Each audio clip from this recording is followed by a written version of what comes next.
Here it goes. War, says Heraclitus, is the father of all things. Why is Srimata talking of war? Because of Kurukshetra. So Kurukshetra is also the principle. Okay? Violence, destruction. I told you 3 chapters on war, and because you must also remember one thing, people don't understand this. Okay, there is a Wendy Donegal. Okay, she is an American, and she has got, you won't believe, she has got a PhD in Indology. This is their understanding of India. PhD in Indology, and she is so ignorant. She thinks that the Bhagavad Gita is actually encouraging people to go to war. This is what she says. She says that and she says many other negative things about India because they have absolutely no idea what they are talking about. And yet she is a PhD. And same thing you can see also. Yeah. Who are you talking about? Who are you talking about?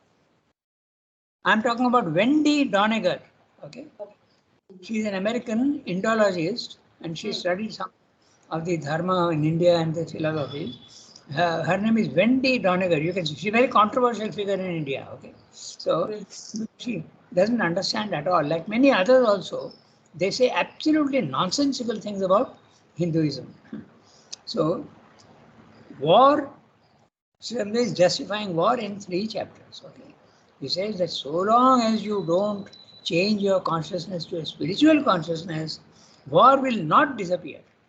War is the main principle in the physical world is dualities, and duality means clash. So that only when you rise in consciousness, the clashes disappear because harmony comes more and more into the picture. So keep that in mind. War, said Heraclitus, is the father of all things. What does that mean? It means that it is the agent that makes you progress upwards. Okay? War is the king of all. And the saying, like most of the apothegms of the Greek thinker, suggests a profound truth. There you are. Okay? A profound truth. From a clash of material or other forces, everything in this world, if not the world itself, seems to be gone. By a struggle of forces, tendencies, principles, beings, it seems to proceed, ever creating new things, ever destroying the old, marching one knows not very well whither, to a final self-destruction, some say, okay, and in an unending series of vain cycles, say others. In progressive cycles is the most optimistic conclusion, leading through whatever trouble and apparent confusion towards a higher and higher approximation to some divine apocalypse. Apocalypse, a manifestation of the divine. However that may be, this is certain that there is not only no construction here without destruction, no harmony except by poise of contending forces, one out of many actual and potential discords, but also no continued existence of life except by constant self-feeding and devouring of other life. Our very bodily life is a constant dying and being reborn. The body itself, a beleaguered city, attacked by assailing, protected by defending forces, whose business is to devour each other. And this is only a type of all our existence. The command seems to have gone out from the beginning. Thou shalt not conquer except by battle with thy fellows and thy surroundings. Thou shalt not even live except by battle and struggle and by absorbing into thyself other life. This first law of this world that I have made is creation and preservation by destruction. If you remember, he has said earlier, maybe not here, Adyate Atti, the eater is himself eaten. So he is giving you so many different viewpoints which stress the disharmony in the physical world, and disharmony is not to be seen negatively, it has to be seen positively. Interestingly enough, just see democracy. It's the best political system we have. And yet, what is democracy? You are allowing free difference of opinion to such an extent that you come to blows. That is the interesting part now. One day I saw a video in which all the parliaments of the world, Japan, okay, Russia, okay, Korea, and even in India, okay, and even in the United States, they come to blows actually. So this is a war. What democracy is nothing but war. And the other day I was seeing, it's very interesting because what I'm going to tell you is going to justify the differences in the war and the disarmament. Someone asked Modi that you are being accused of being autocratic, okay, and people criticize you all the time. How does it affect you? They asked him. And he said something very interesting. He said, democracy is something that allows difference of opinion. And difference of opinion is welcome.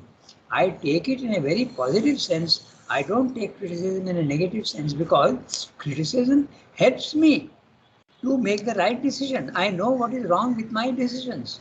So I may not respond. But I take it very seriously because that gives me the opportunity of correcting myself. Now that's exactly the justification for war. All so-called disharmony is nothing. One view and another opposite view, and then there is a compromise worked out. Compromises are not the solutions, but compromise is still one step higher than the clash. Okay? So this is how it proceeds. That's what Srendra is saying here also, and he is justifying it. The duality. Ranga, Yeah, tell me. the last sentence is within quote marks. Why? It is from. That's an interesting thing because I tried to find out from where he is quoting, but I could never find it. Okay. If someone Because that justifies that ladies saying that India is, I mean, teaches war. Bhagavad Gita teaches war. no, This one sentence. no, she is interpreting in a negative way. This interpretation is in a positive way. That you have to make a difference. She says that India is encouraging war in a negative way. Disharmony is being, here Srendra is saying even disharmony has got a positive effect, okay, at the lower level. But that disharmony has to disappear ultimately. And war is one of the ways in which it will disappear. Each time there is a war, you go one step higher, one step higher. Wendy Doniger is not saying that. She is saying it is limited to, Indian culture is limited to constant disharmony and war. Okay. So that is exactly the thing. She is not at all saying something positive. She finds fault with everything Indian. You have to, that's exactly the interesting part. War can be seen as something negative, but there's also something positive all the time in it. That's exactly what Surendra says, that we have to see the reality. Okay. Even in this inverted commas, there is nowhere it shows that it is positive. Where does it show that it is positive? In this sentence. you have to read between the lines. What is he saying right in the beginning? See the first sentence. War said he is the father of all things. Is that a negative statement? War is the king of all because it makes you progress. But that is what Heraclitus has said. Is the father of all things. War said Heraclitus. Well, you are welcome to your opinion, but very clearly, Edgar is saying that everything negative in the physical world is not to be seen negatively. There is something, it's a distortion of truth. Falsehood is not something fundamental. It is something, it's a distortion of truth itself. Just as we keep repeating, darkness is not something fundamental. Darkness is not something fundamental. There are many religions who say darkness is fundamental. The divine is light and the darkness below is the creation of the devil. The divine has nothing to do with it. Our Indian system is exactly the opposite. Everything is creation of the divine, including all the darkness. So you have to see it in that way. Okay? In that case, then war also has at a lower level, there is a meaning for it. Okay? You have to see it in that way. Hello. Yes, The last sentence is Hmm. symbolized by the Trimurti which is present in the Elephanta caves of Brahma, Vishnu, and Shiva. That's right. That's not bad at all, because that the Trimurti shows that from the highest level to the lowest level, everything is divine. That's what it means, no? Brahma, Vishnu, Shiva. Shiva is the one that is destroying all the time. And that destruction also is a divine element. Don't forget that. He has told you earlier also, and we have also seen, he has told you very clearly here, there can be no construction here without destruction. Is that a negative statement? So you have to see the whole sentence, the whole para. Okay? There can be no construction without destruction. Unless you destroy the old, how will the new come in? Okay? If your room is dirty, you have to destroy all the dirt and take it out before you can put in something new. Okay? So that last sentence is not negative. Okay? You have to see it in a positive way. That doesn't mean to say that you encourage war. Okay, you have to find the war is going to create is going to force you to go to one step higher. That is what is meant. Okay, you have to see it in that way. In fact, I told you 3 chapters. Srimla is because there are so many. He is contradicting here the principle of ahimsa, which is the last principle of truth. That is not true. Okay. Destruction, we think of it as something because we think of destruction as something negative. Destruction is not negative. It is negative in a certain sense. But what are you doing? You are destroying the old to bring in the new. In the physical world, there is constant destruction. Floods, earthquakes, forest fires, okay? So all this destruction. Even in any city also, you will see in Pondicherry also it's happening all the time. The old houses are being broken down and new houses are being built. Okay, even in yoga, you are negating and cancelling all your imperfections and bringing in new light into yourself. Everything is in the physical world constantly. The two are operating. That's the truth of dualities. Okay, so this idea you have to put into your head. Okay, so we have discussed enough, I think. So, still, if Shall you I read? yes, please do that. Ancient thought accepted this starting point so far as it could see by scrutiny of the universe. The old Upanishads saw it very clearly and faced it with an uncompromising thoroughness, which will have nothing to do with any honeyed glosses or optimistic scuttlings of the truth. Hunger that is dead, they said. It is the creator and master of the world, and they figured vital existence is the image of the horse of the sacrifice. Matter they described by a name which means ordinarily food, and they said, we call it food because it is devoured and devours creatures. The eater eating is eaten. This is the formula of the material world, as the Darwinians rediscovered when they laid it down that the struggle for life is the law of evolutionary existence. Modern science has only rephrased the old truths that had already been expressed in much more forcible, wide, and accurate formulae by the apothegm of, of Heraclitus and the figures employed by the Upanishad. Yeah. The Upanishads, okay. Because here there is reference to Katha Upanishad, Taittiriya Upanishad, and Brihadaranyaka Upanishad. So, again, he is explaining that this is not to be seen in a negative way. If the divine is everywhere, right from the highest level of light to the lowest level of darkness, then you have to see the positive aspect of it also. Okay, and it has got a purpose. So war also has got a purpose. That doesn't mean to say that you have to get stuck in war, but you have to understand the need of something in the what is the nature of darkness, clash, disharmony, And from there you are pushed up. If there is no disharmony, tell me one thing. If there is no disharmony, will you be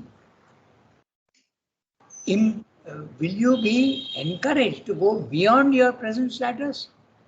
If you are not conscious of your imperfections and you are very satisfied with your comfort zone, will you make an attempt to go up? It's only when suffering is there and you are exposed to the need of getting beyond the suffering that you make a progress. Otherwise, you accept it quietly. Okay, so that's what is being explained here. So we'll see the references. And ancient thought. Mostly Srivamda is limiting himself to the Indian scriptures. Ancient thought accepted the starting point so far as it could see it by scrutiny of the universe. When you see in the universe, there are certain things, he has pointed out 3-4 things, which show clearly that there are dualities in the physical world and there is a constant construction and destruction. Okay? The old Upanishads saw it very clearly and phrased it with an uncompromising thoroughness, which will have nothing to do with the honeyed glosses or optimistic scuttlings of the truth. Now, this is very interesting. Okay, you mustn't think that everything is very, very positive and hunky-dory in the physical world. Okay, there is Srivamda discusses this also in the Life Divine. He says something very interesting.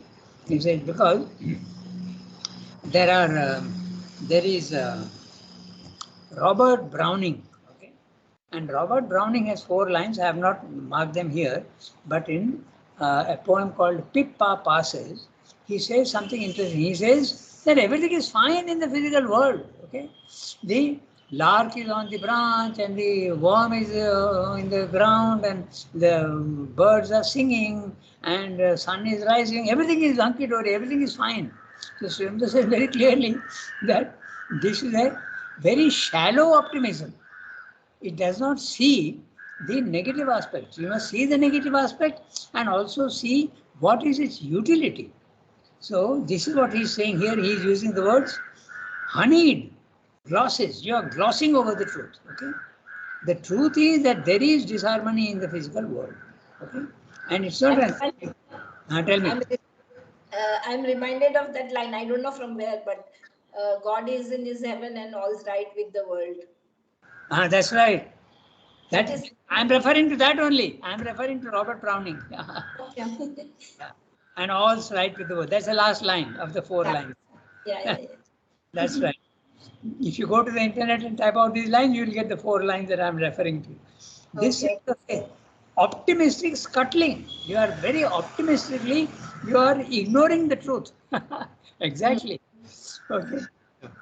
That's exactly what Srivamda is saying. No, you have to see the truth and you have to be very, very courageous to see that. If you think that the divine is there everywhere, okay, then you must be able to justify the need of war, the need of falsehood, the need of this requires a lot of courage. In fact, most of the humanity does not have that courage, and that's why they say, no. All these imperfections in the physical world are not made by God. They are made by the devil. They don't have the courage to face that. Advaita philosophy has the courage to face it and explains it. He says, it is the divine himself who comes down and creates all this because every possibility has to be given a chance to exist. And from there, it's a game. From the most difficult situation, you are escaping. And when you go to the highest level, the game is complete. You have done the game successfully. And that's what he is doing through every human soul. Okay, so this is note the words honeyed gloss. Honey, everything is sweet and nice. Just now what Tarika said, okay, all's right with the world, exactly. That's not it. Okay, optimistic scuttling. They're throwing away the truth by a very unrealistic optimism, a very shallow optimism. Optimism should be positive. Yes, there is falsehood, there is imperfection in the physical world, but it has got a purpose. If that is not there, it will not push you to progress. Okay, that's very clear.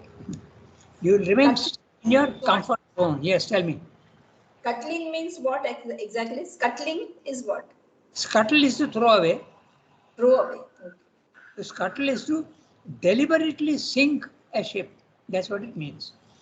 Deliberate course. Actually, it also means to cut. Pardon? To cut and to avoid, I think, no? It Yeah, no, to cut and to throw away.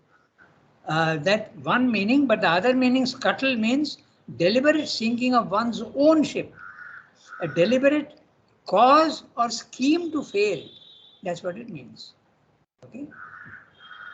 So scuttle, you can also say, yeah, cut and throw away. You can say that. But the basic thing is when your ship is gone, you actually plan to sink it. The second one, emotional. Deliberate. Yeah, deliberate cause to sink, to scheme, and scheme to fail. There are many people who have plans to make you fail. That is scuttling.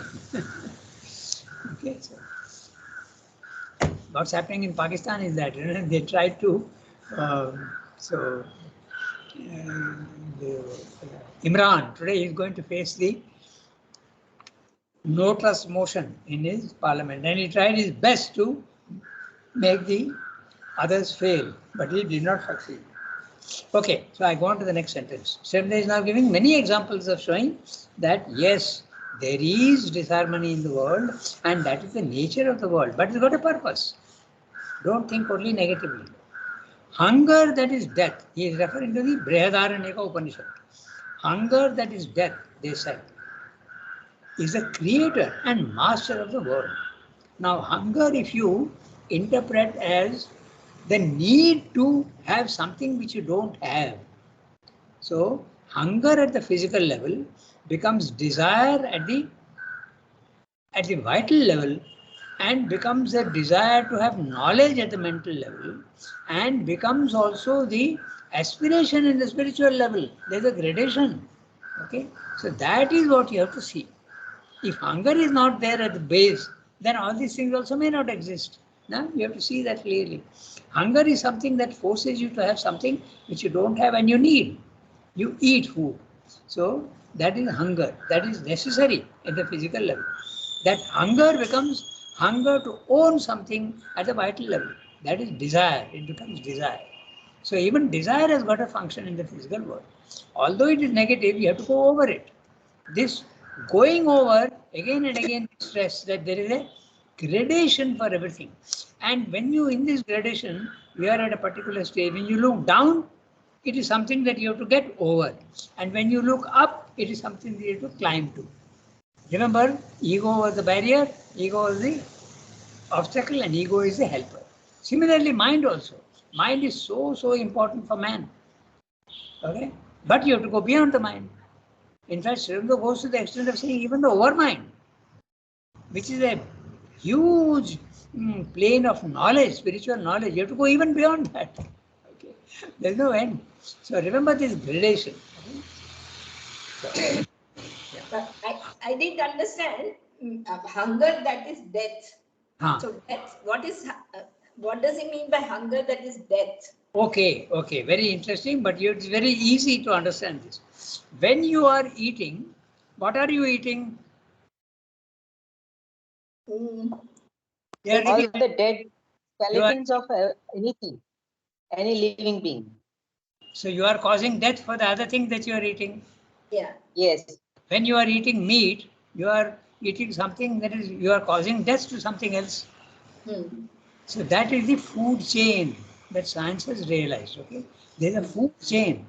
The lower is always being eaten by the higher. This is a law in the physical world. There has to be a destruction so that there can be a construction and even existence. Okay, so very clear. Hunger, that is death. If there is hunger, there is bound to be death. Pardon? But here hunger can also be mean as a desire, no? Desire is the death. Okay, but desire is also something that makes you go towards. Desire causes spiritual death. Okay, that is true. You have to understand that correctly, and you have to There's a gradation, as I said. Apply that. Okay. So, hunger that is death, they said, the Upanishads, is the creator and master of this world. And they figured that's why death is absolutely the law in the physical world. In fact, Yama is very interesting. Yama is the lord of death. And what does the word Yama mean? Yama is control, law. Yeah. Yam is to control. Okay. So it is controlling the all the disharmony in the physical world. It is seeing that everything is maintained. Okay. And also this hunger, like unless you are hungry, you will not do anything. No, hunger You makes not you. even you not even live. Tarika, you won't even live. Yeah. Exactly. So hunger is the base. Like if it is not there, you will not do. So that way also. Precisely. That's exactly what I told you just now. See, if at the vital level, if desire is not there, you will not try to go above it. Because when desire is there, you satisfy your desire, okay. But there are times when you won't satisfy your desire, it's going to cause you suffering. And when you are suffering, you want to get over suffering. So desire is actually helping you to go beyond to a level where there won't be any desire. Okay? That's exactly with the truth with ego also and with the mind. Okay. You want to know something and you realize that you are ignorant, you want to go beyond. That's what science is doing now. And that's why science has stumbled now onto the spiritual planes of consciousness. Any number of scientists are having spiritual experiences. The internet is full of all these cases. Okay. That thing has changed completely after 1956. Okay, we go on with our, so hunger, that is death. Okay. This is very interesting. You just try to connect all the things that is giving and understand what he's saying in the right way. Don't get negative impressions. Okay. You have to see everything negative also as something positive. Hunger that is death, they said, is the creator and master of the world. And figured vital existence in the image of the horse of the sacrifice. This is the Brihadaranyaka Upanishad. Okay. Matter they describe by a name which means ordinarily food. The word used is annam. Okay. Annam. In Gujarati, you have the word annam. Yeah. Anna. Now, I think it's there in all Indian languages, no? Yeah. Yeah. Yeah. So, all food is matter, but all matter is not food. Okay. But in a certain sense, it is because it gets destroyed. Described by name, which means ordinarily food. And they said, we call it food because it is devoured and devours creatures. Itself it devours creatures, but it is also itself devoured. Okay? The eater eating is eaten. This is in the Taittiriya Upanishad. Okay? Ajyate atti. The one who eats also is eaten. Atti, he eats. Adyate is eaten. Passive tense. Okay? So the eater eating is eaten. This is the formula of the material world, as the Darwinians discovered, rediscovered. He's using the word rediscovered because it was discovered long ago by the Upanishads. When they laid it down, that the struggle for life is a law of evolutionary existence. So, if you want to discuss the Darwinian theory, the only the alpha male is allowed to mate in the herd because then there's an improvement of the general standard of the herd. Okay, the weak ones are beaten in war. Okay, you will see always all these animals fighting among themselves for the right to food and sex. So this is the what Darwin has discovered. The struggle for life and survival of the fittest. So even that is linked to this idea of war. Okay. So everything is connected. We have to see the subtle connections everywhere. Okay. So, modern science. Hello. Yeah, tell me. Can you tell me what is the horse of the sacrifice? Oh, okay. That's the image of the in the Brihadaranyaka Upanishad. The horse is the symbol of the physical world, and horse is the power. Okay, and I read it a long time ago, but that's an image. The horse is the beyond. Uh, Yasmin, beyond that, I will not be able to say anything, but I remember it's in the Brihadaranyaka Upanishad, and it begins with that, the horse of the sacrifice. He's saying horse of sacrifice because in India, if you remember, Ashwamedha. Okay? The Ashwamedha was a sacrifice, and it was in India what they used to do to avoid war. They used to take a horse all over the kingdom, all over even outside the kingdom, and if anybody had the daring to challenge, then there would be war. The horse. Otherwise, if they did not, then that territory became part of your own kingdom. So that was the Ashwamedha. They used to That do. was in Ramayana, no? In Horse? Ramayana, Love and Kush detained the horse. That's right. So that's exactly what I'm referring to. So that's why in the Brihadaranyaka Upanishad it is there. The horse sacrifice. So again there you can see also that challenge and war comes into the picture. That is the image given in the Brihadaranyaka Upanishad. Okay. So the horse of the sacrifice. Matter that we have read. Modern science has only rephrased the old truths that had already been expressed in much more forcible, wide and accurate formulas by the apothegms of Heraclitus and the figures employed by the Upanishads. And the Upanishads is the Katha Upanishad, the Taittiriya and the Brihadaranyaka. They have given these things, the three Upanishads. So figures here means images. And the pardon? figures employed means figures here means Yeah. images. Images, yes, that's right. Images. The metaphor, if you want. That's right. Okay. So now we come to Nietzsche. Nietzsche also was insisting on war and what he means. It's a 3/4 of a page. We can read that. And read. Shall I read? Yes, do that. Yeah, Pallu, go ahead. Nietzsche's insistence upon war as an aspect of life and the ideal man as a warrior, the camel man he may be to begin with, and the child man thereafter, but the lion man he must become in the middle if he is to attain his perfection. These now much decried theories of Nietzsche have, however much may differ from many of the moral and practical conclusions he drew from them, their undeniable justification and recall us to a truth we like to hide out of sight. It is good that we should be reminded of it.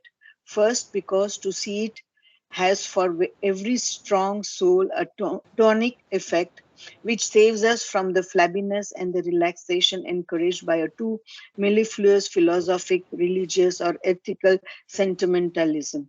That which loves to look upon nature as love and life and beauty and good, but turns away from a grim mask of death, adoring God as Shiva but refusing to adore him as Rudra. Secondly, because unless we have the honesty and the courage to look existence straight in the face, we shall never arrive at any effective solution of its discords and oppositions. We must see first what life and the world are. Afterwards, we can all the better set about finding the right way to transform them into what they should be.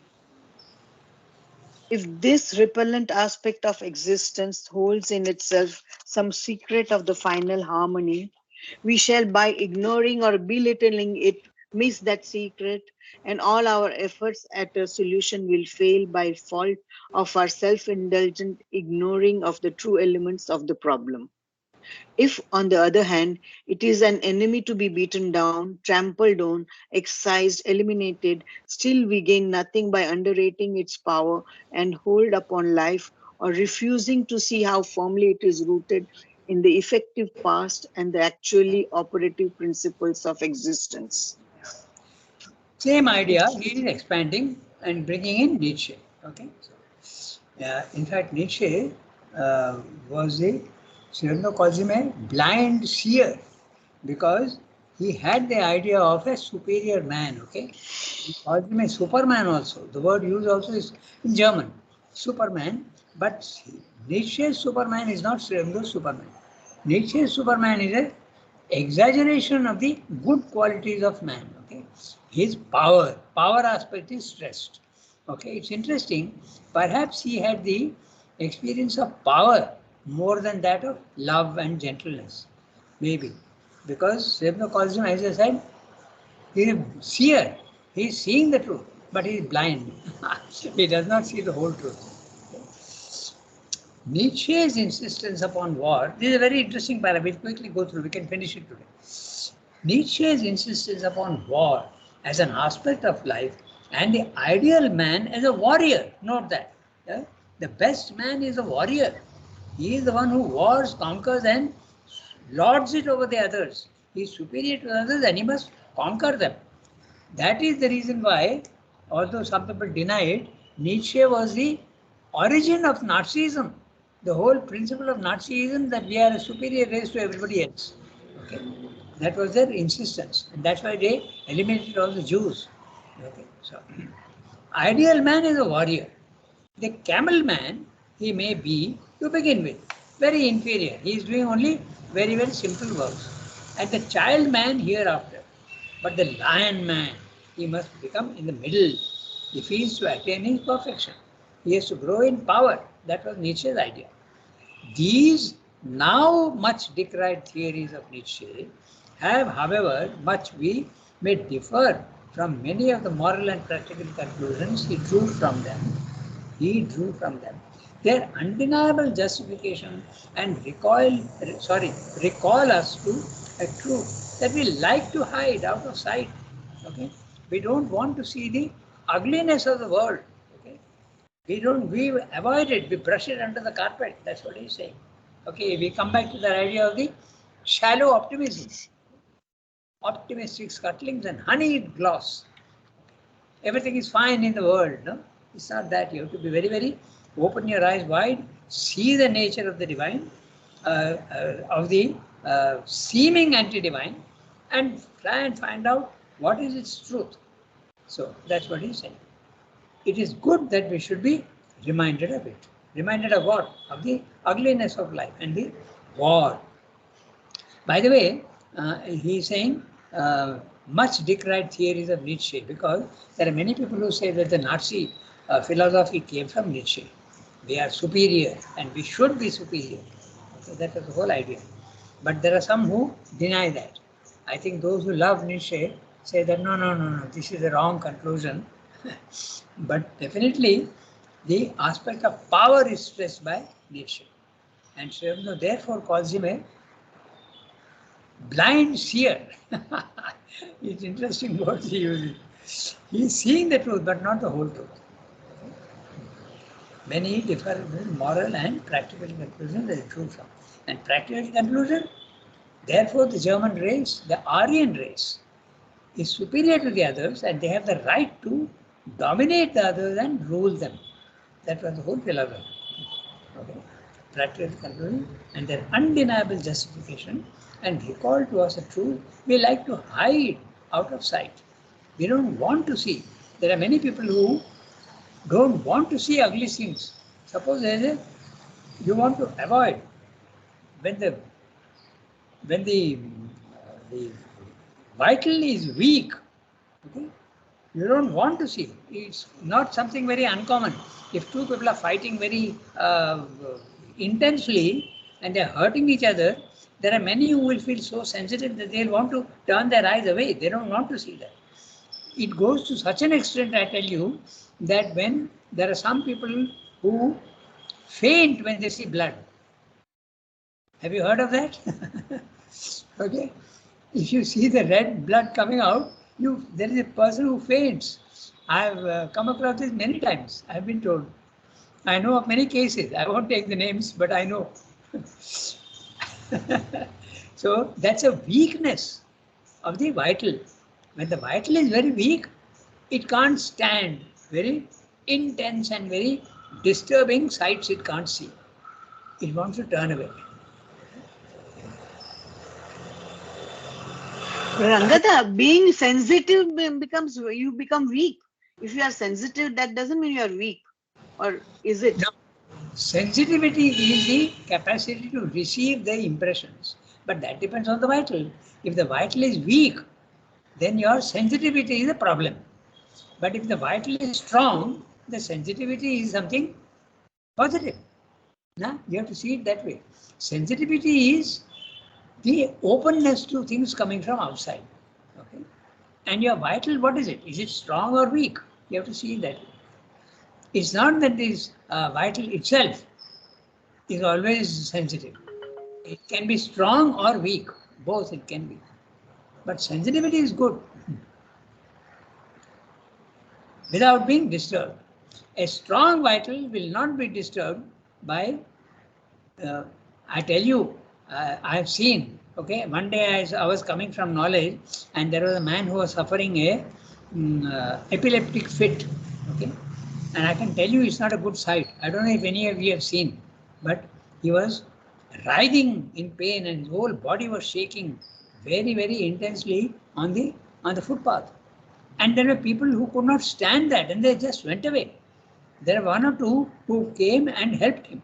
They say that when someone is having an epileptic fit, what you can do is to hand him a metal object. So one of them actually gave him a large home key, and I think it's electrical in nature, the epilepsy, and it is supposed to stop that. It's like grounding the third wire, something like that. So there are many people who will not be able to stand these violent scenes. Okay. That's the reason why even in cinemas they tell you that there are scenes here which can disturb you. So if you don't want, don't see. You are warned from before. It's a law. You have to warn people that there are disturbing scenes here. Okay. So all this is related. So May I say something about epilepsy? go ahead.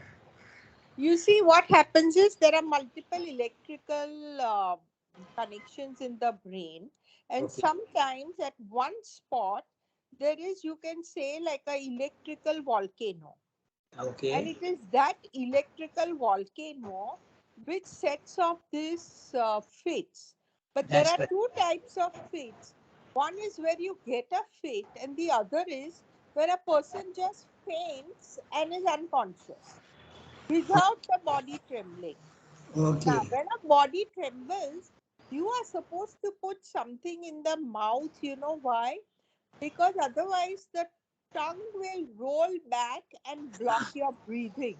Ah. That is why you have to open the mouth and put something so that the tongue doesn't roll back Ah. and close your breathing. Okay. Okay.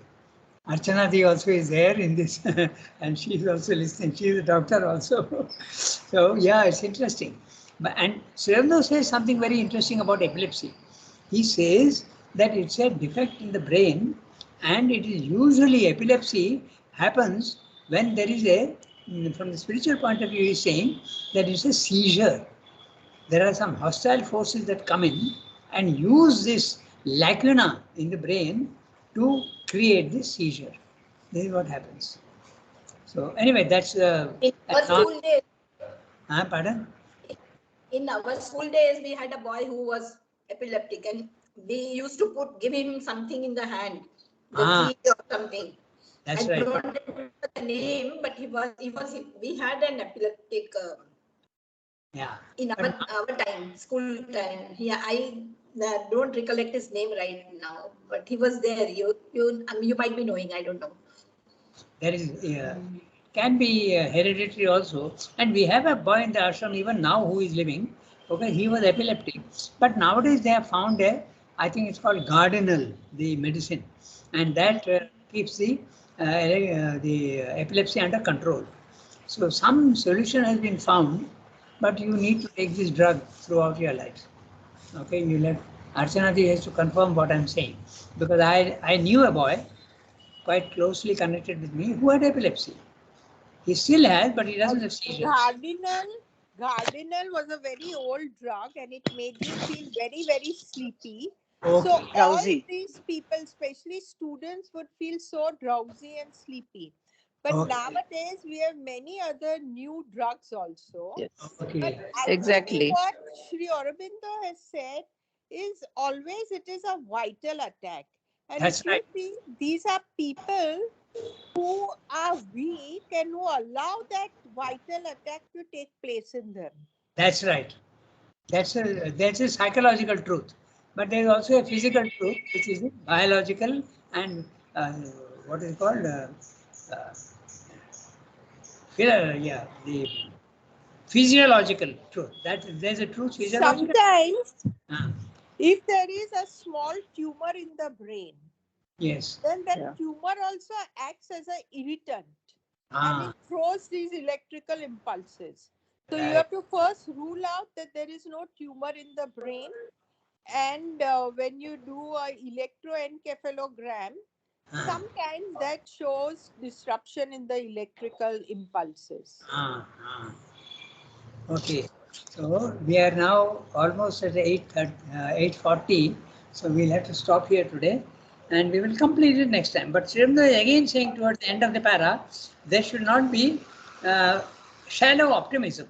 He is using interesting words now. He is saying mellifluous philosophic, religious or ethical sentimentalism. Okay. So he is saying that you should not be so weak that you don't look violence in the face and face it. You have to know. And otherwise, he's saying that if you have to conquer an enemy, you have to know the nature of the enemy. Otherwise, how are you going to conquer him? Even in battle, even the war strategy, you need to know who your enemy is. That's why one army has always got spies. They go and find out the nature of the enemy, find out his weakness, and then you attack it. So, when you have an enemy, you must know its nature. In other words, you must understand the need of darkness and imperfection. That's what he's saying. But we'll finish it next time. Okay. So if we are in the middle of the para, Nietzsche's insistence. Okay. Very interesting discussion. Merci, Yeah. Merci beaucoup. merci Rangada. Okay. Merci Bonjour. beaucoup. Au revoir, everybody. Au revoir. Au revoir.